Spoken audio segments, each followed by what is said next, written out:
Okay, everybody. My name is Jeremy, and this is week one of immersive application deployment. So, this week we're basically tweaking out our game that we had for mobile game design, and mine was tanking. Still tweaking out some of the game itself to functionality, so that way I can get this feature that I want to put into it to work properly. And this feature is going to be a tactical immersion feature that I'm going to put in there. I don't want to say it's going to be easy because I don't want to jinx myself, but it doesn't look like it's going to be too terribly difficult on the coding end. I just have to make sure that I have some distinctive changes on the UI, such as change the ammunition from something like this, where it's just one solid shell, to a missile with flames and smoke coming off behind it.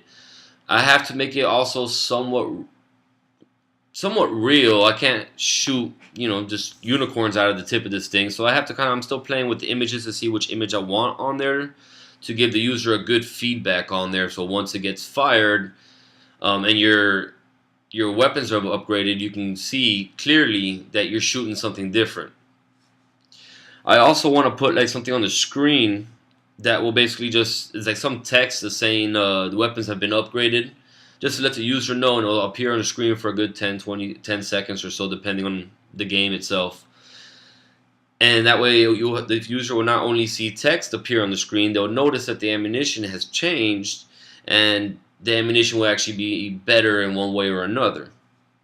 So for me to implement this into my application, there's going to be 3 steps that I got to go through.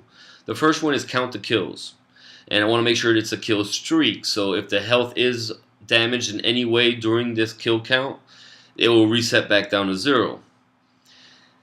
Once the kill streak is going and the user is not getting hurt and the health stays the same, after a certain point I want to start delivering health sprites every so often, just to give the user the opportunity to bounce back if they just finished getting hurt. This will kind of keep the user playing on there, so if they're at 10%, they will continue to play instead of restarting the game from the beginning. They'll kind of hope to get that health sprite by getting that kill streak going, and I'll also probably have to put some kind of notice on the screen that the kill streak is going, so the user kind of stays addicted to the game. And this is where the weapons come in. After the health sprite, you'll see the health sprite appear on the screen at a certain time. Once the kill streak gets to a certain level, you'll go automatically and see new weapons appear, or the new ammo will start shooting out of your cannon. I'm still debating whether it's going to be a button that's going to switch it over to the new upgrade or not. Thinking just to go easy like arcade mode, where all of a sudden you do have this new ammunition and it stays for a certain period of time or until you get hurt again, is more than likely the path that I'm going to be going on this one.